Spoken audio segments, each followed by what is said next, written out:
fast, accurate. With Rick Shutt, you're watching WSBT-22 News at 11. Well, it's a case that centers on what the public has a right to know when crimes are committed on a college campus. Today, a St. Joseph County judge ruled Notre Dame's police department is not subject to Indiana's open records laws.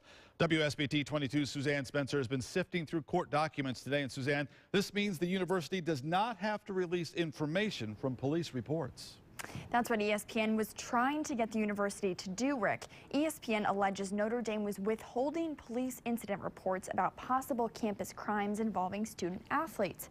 But in the judge's decision, he said the law has been understood for years and that opinions have been issued saying private colleges are not public agencies and that they're not required to hand over those reports.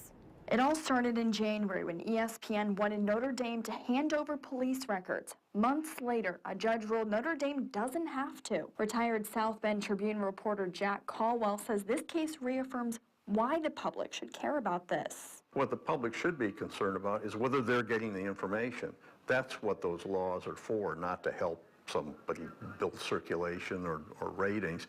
It's so that the journalists can serve as watchdogs and provide information to the public so they'll know what's really going on. ESPN alleges that because the university has its own police force, they should be held to the same standards as a public agency and therefore should have to produce police records. But the judge decided the statute is clear enough that having a campus police department does not redefine the university as a public agency. Now, after all the years that Access to Public Records Act has been in effect and generally understood to not apply to private universities, it would not be appropriate for the court to, in essence, rewrite the statute. In a statement, ESPN said, "We are disappointed that the court didn't adopt the view of the Public Access Commission, which we believe made the correct analysis in support of information transparency for public bodies." Notre Dame responded, "We are pleased that Judge Hostetler has agreed with the long-recognized status of the university's records."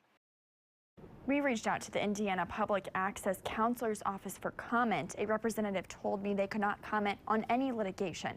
ESPN has 30 days to decide if it will appeal the judge's decision. It's unclear at this point if ESPN will appeal or not. At the live desk, Suzanne Spencer, WSBT 22 News.